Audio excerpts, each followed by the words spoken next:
안녕하세요. 안녕하세요. 빌드블록의 마케팅 디렉터 안혜성입니다. 오늘은 빌드블록의 파트너 국민이주의 이유리 변호사님을 모시고 안녕하세요. LLC로 미국의 부동산을 소유하는 방법이랑 세금에 대해서 알아볼까 합니다. 네. 안녕하세요, 변호사님. 안녕하십니까, 디렉터님.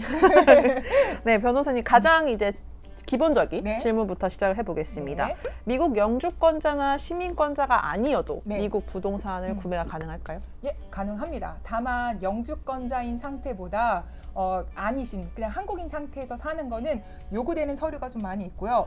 외국한 거래법에 따라서 이 돈을 항상 사후 관리를 받게 됩니다. 그래서 기본적인 이제 설명을 제가 드릴 건데요.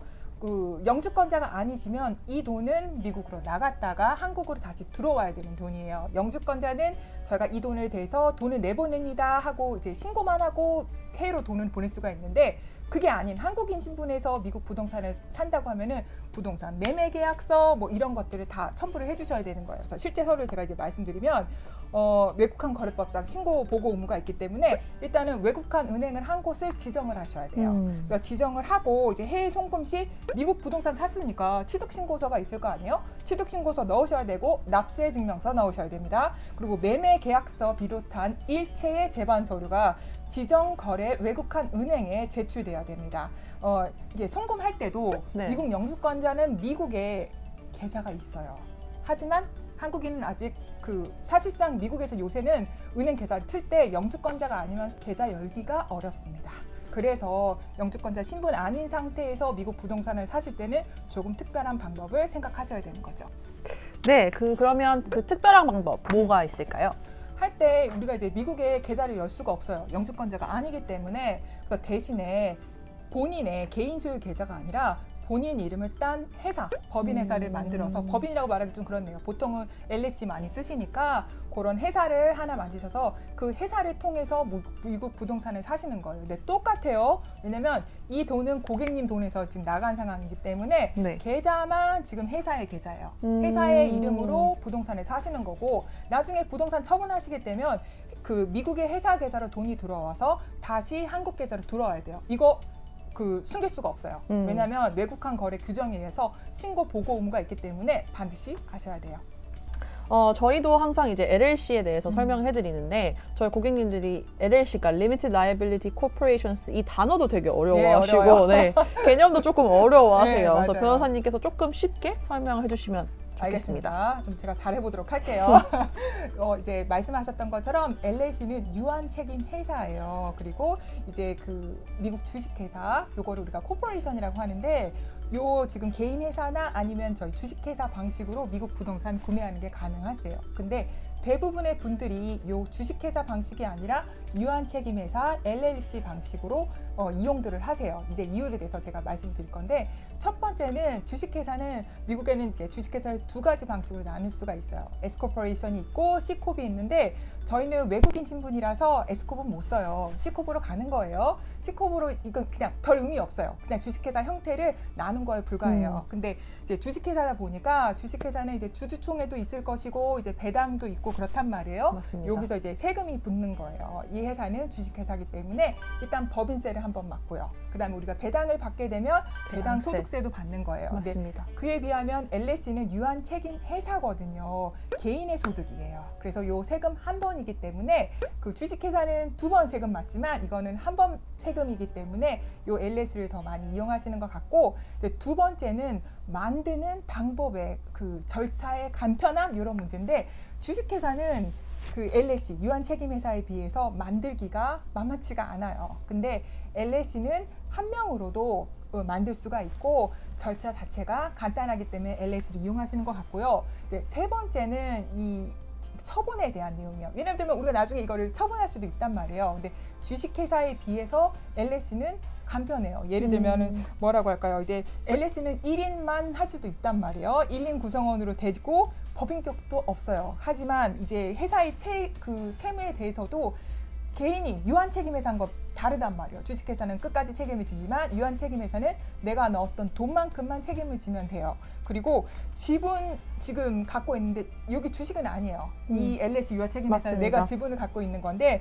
지분이 영속성이고, 왜냐하면 회사를 계속 유지하게 되면 그 지분은 내 건 거예요. 그렇죠? 그리고 이걸 매각할 때도 주식회사는 주주총회도 해야 되고 여러 가지 절차들이 있겠지만 LS는 어떻게 보면 개인의 유한 책임 회사이기 때문에 처분도 간단해서 요 세 가지 이유 때문에 많은 분들이 유한 책임 회사 형태로 미국 부동산을 구매하시는 것 같습니다. 네, 그러면 지금 한번 정리를 해보면 네. 법인세가 없고 바로 네. 개인의 소득으로 바로 쳐지는, 그러니까 패스트루 텍스 때문에 네. 저희가 LLC를 사용을 하는 게 있다. 만족스럽네요. 브라보. 네, 그게 가장 크고 그다음에 그 운영을 할 때 유연함. 맞아요. 네, 그게 있어서 그 두 가지가 조금 가장 큰 이유라고 이해를 하면 되겠네요. 예, 맞습니다. 네, 알겠습니다.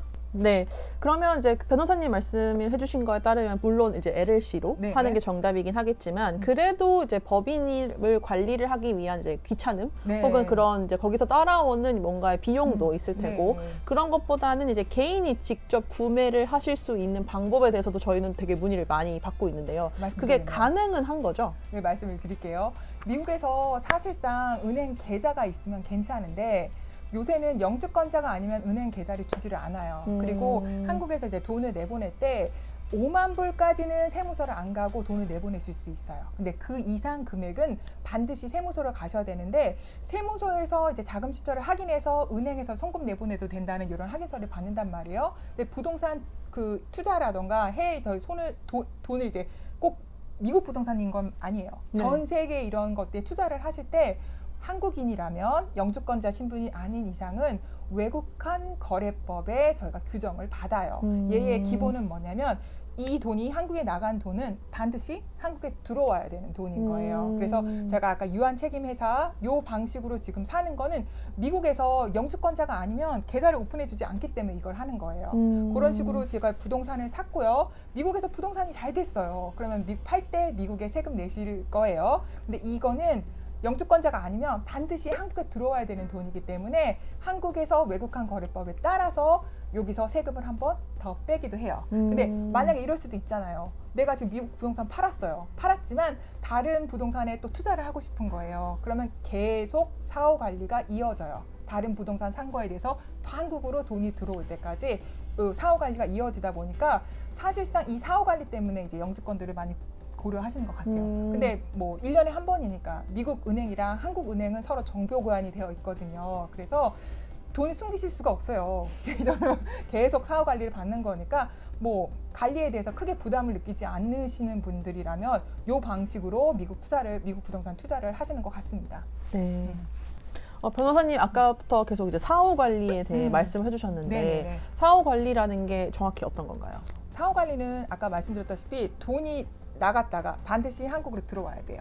근데 이걸 시간이 있을 거 아니에요. 네. 뭐 1년이 걸릴 수도 있고 2년이 걸릴 수도 있고 3년이 걸릴 수도 있는 일이에요. 근데 아까 그 돈을 보내실 때 외국한 거래은행 지정을 한다고 말씀드렸잖아요. 1년에 한 번씩 그 은행에서 확인해요. 너 돈 정말로 미국 부동산에 산 게 맞아? 그 돈이 그대로 있어? 부동산 그럼 우리가 사후 관리면 이런 거죠. 그 돈이 지금 묶여 있으니까 부동산 소유권을 뭐 보내준다던가 네. 그 돈이 계속 있다는 걸 보여주는 거고 사후 관리는 언제 끝나냐면 우리가 내보냈던 돈이 다시 한국으로 들어오게 되면 그때 끝나는 거예요. 1년에 한 번씩 계속 우리가 돈을 내보냈던 은행에서 이제 검사, 관리를 받는 거죠. 제가 알기로는 이게 법인으로 네. 송금을 하더라도 똑같이 사후 관리를 하는 걸로 알고 맞습니다. 있거든요. 왜냐하면 그 법인도 우리가 지금 유한책임회사 말씀드리는 거예요. 회사도 어떻게 보면은 하나의 이제 책임을 가진 인격체란 말이에요. 그래서 우리가 돈을 보낼 때 결국 이 돈은 한국에서 그 미국에 있는 회사의 형태로 만들어서 돈을 내보냈기 때문에 개인 돈이에요. 이 돈은 그래서 계속 사후 관리 받는 거예요. 같은 형식이든 어떻든 그 LLC의 지분 자체는 이 개인이 다 소유하고 있는 거기 때문에 저희가 계속 사후 관리를 받는 거예요. 네. 그럼 사후 관리가 끝나는 시점이 이제 돈이 들어오는 예. 시점이라고 해주셨는데 만약에 이제 국민이주에서처럼 이제 네. 영주권을 제가 중간에 획득을 했다. 예를 들어서 투자를 했는데 감사합니다. 영주권을 획득했다. 좋은 질문이에요. 네. 좋은 그러면은 질문이에요. 어떻게 되나요? 사후 관리가 끊겨요. 네. 영주권자가 이제 되게 되면 요 돈은 저희가 돈을 내보냈던 거기 때문에 네. 더 이상 이제 사후 관리 안 해도 되고 그때는 은행에 영주권 우리 그 그린카드 있죠? 그거를 보내주시면 되는 거예요. 왜냐면 영주권자는 외국한 거래법에 의해서 그 관리 대상이 아니세요. 네, 그러면 돈을 가지고 들어올 때 네. 제가 알기로는 여러 세금을 물어야 되는 걸로 그렇죠, 알고 그렇죠. 있습니다. 혹시 네. 그런 세금에 대해서 설명해 주실 수 있으실까요? 사실상 이 부분은 전문적으로 요 관련 회계사님이랑 얘기를 하신 게 제일 좋아요. 추천드립니다. 저는 이제 일반적인 것만 말씀을 드리도록 할게요.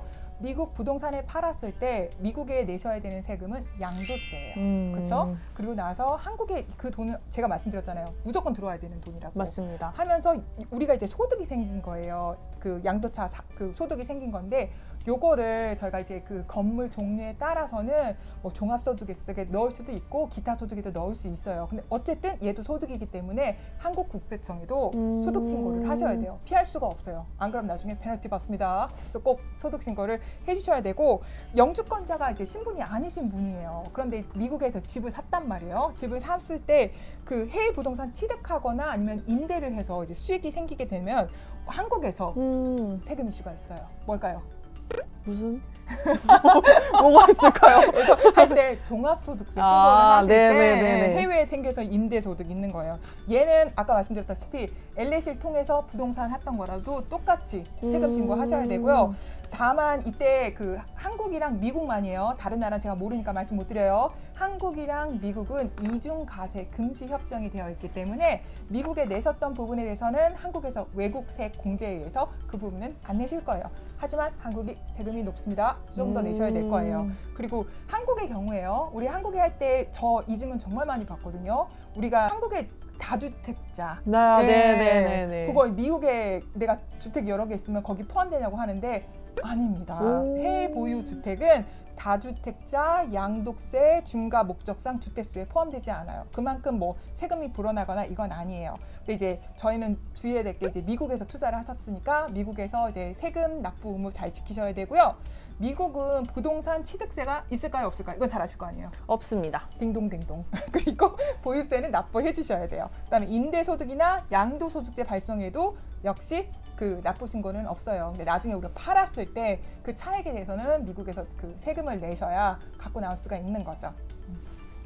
네, 저희가 마지막 질문을 이제 남겨놨는데요. 제가 가장 많이 듣는 질문이라고 생각해 주시면 될 것 같습니다. 이게 요즘에 뉴스에서 보면 가장 역대급, 역대 최저의 모기지율이다, 뭐 이자율이다라고 해서 이제 외국인들의 경우에 이자가, 융자가 가능한지 많이 여쭤보시는데 이게 외국인으로서도 가능한가요? 이 질문은 사실 제가 받으면 안 됩니다. 우리 이사님이 제일 많이 하실 거니까 물론 말씀드릴 거예요. 이사님 실제로 되던가요? 저희가 알아본 바로는 요즘에 되게 어렵다고 듣긴 했습니다. 그러면 저희 그 사실상 많이 보셨을 거예요. 뉴스에서 이렇게 많이 이자율이 낮아지고 집 사기 좋다는 얘기 들었는데 그 영주권자 신분에 크레딧 쌓으신 분 아니면 아무 의미 없습니다. 왜냐하면 사실상 그 은행 규정들은 그래요. 외국인 신분한테도 그 모기지라던가 이런 거 해준다고 하지만 은행에서 실제로 안 해줘요. 그래서 바로 영주권 받으시고 집 사기 어렵다는 얘기들 많이 들으시거든요. 그것도 크레딧을 쌓아야 저희가 모기지 혜택을 볼 수가 있어요. 그런데 이제 실제로 이제 저희 이런 뭐라 그러죠? 그런 이제 교과서적인 얘기를 한다고 하면은 영주권자가 아닌 신분에서 외국인 신분에서 그 살려고 하면 집값의 30에서 50% 이상은 그 선납금, 다운페이먼트라고 하죠. 얘를 내야 되는 거예요. 근데 실제로 미국인들 얼마나 내나요? 다운페이먼트를? 20% 정도로 알고 있습니다. 요 있습니다. 선에 넣는 거죠. 근데 외국인 신분은 이만큼 많이 요구를 하는데 30에서 50 정도 그 요구를 하는데 실제로 이것도 안 해주겠다는 거예요. 그렇죠. 현재 스토리가 그래요. 그리고 이제 세금 얘기를 드릴 건데 이제 외국인이 투자 목적 부동산을 임대하는 경우 있어요. 그러면 우리가 임대 수익이 생길 거 아니에요? 그게 이제 외국인의 경우랑 미국의 이제 세법상 거주자가 틀린데 외국인은 30%까지 세금을 징수를 해요. 네. 그리고 양도를 했을 때도 이제 세금 이슈가 있단 말이에요. 외국인 같은 경우는 15%를 세금을 떼가는 거예요. 네, 지금까지 국민이주 이유리 변호사님과 함께 LLC 설립과 그리고 영주권자와 비영주권자가 물어야 될 세금의 차이에 대해서 한번 알아보았는데요. 오늘 시간 내주셔서 정말 감사합니다. 감사합니다. 제가 감사합니다. 이거 많이들 질문하시거든요. 어려우시면 오늘 일반적인 내용을 들으셨고 이런 자세한 내용이 알고 싶으면 저희 국민이주나 빌드블락에 전화하셔서 물어보세요. 그게 제일 확실하세요. 네, 그러면 오늘 여기까지 하겠습니다. 감사합니다.